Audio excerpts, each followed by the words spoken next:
want to talk to you today about a special little book by one of my favorite leadership authors and by one of the world's leading experts on the subject of leadership, John C. Maxwell.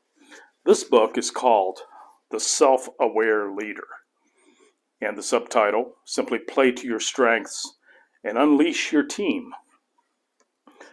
The questions we often ask in leadership, how much should I focus on my strengths? Strengths often related to the gifts I've been given. How much should I focus on my weaknesses? Those places that can trip us up, the places that cause us some struggle, and areas we're just not really good at. Well, Maxwell notes in this book that we really need to know these four things about ourselves quite well to be a good self-aware leader. First is we do have to know our strengths. Second, we have to know our weaknesses.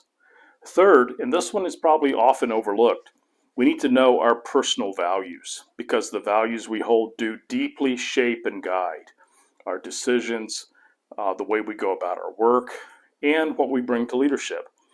And probably even more overlooked than that, the fourth one he notes is that we really need to be aware of our emotions. And knowing these things about ourselves and being aware of them at any given point in time in our leadership roles and responsibilities is really crucial for our effectiveness. So let's just talk about these a bit. Our strengths, obviously, we have not been given those, we've received those. We've been gifted those, sometimes through family traits, sometimes just genetic DNA, things that are part of our makeup, our personalities. And it's important for us to play to our strengths. It seems as though these are the gifts that we've been given that we really do bring to the world. And so we need to invest in developing our strengths, getting better in those areas that we're strong at, and really leaning into those. That's where our greatest contribution will come from. Our weaknesses, we'll never be good at those probably. We do need to know how to kind of shore them up, be sure they don't trip us up.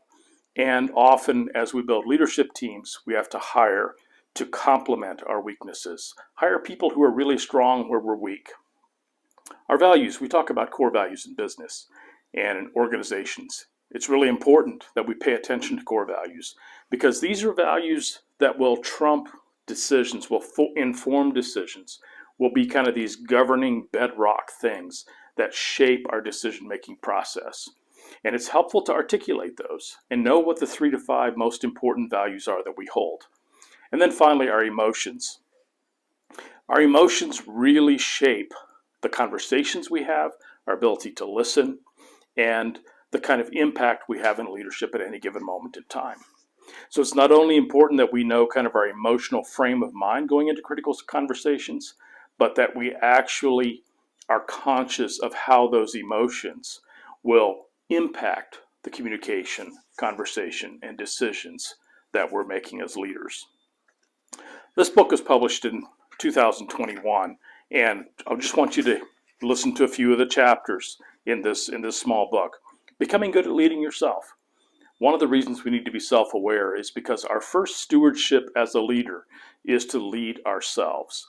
If we don't lead ourselves well, we really will not be able to lead others well. And then know and work within your strengths. Put your team ahead of your own career advancement. 4, look at yourself when people quit.